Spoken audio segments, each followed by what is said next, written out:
आदर्श गणेशोत्सव साजरी करत असताना आपण जर काही गोष्टी लक्षात घेतल्या ना, तर निश्चितच आपला गणेशोत्सव हा आदर्शरित्या होणारच आहे.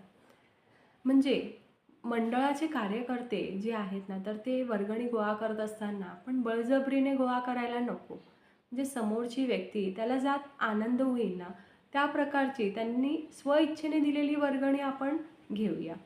त्याचप्रमाणे जेव्हा आपण मूर्ती आणत असतो ना, तर ती मूर्ती अवाढव्य अशी नको.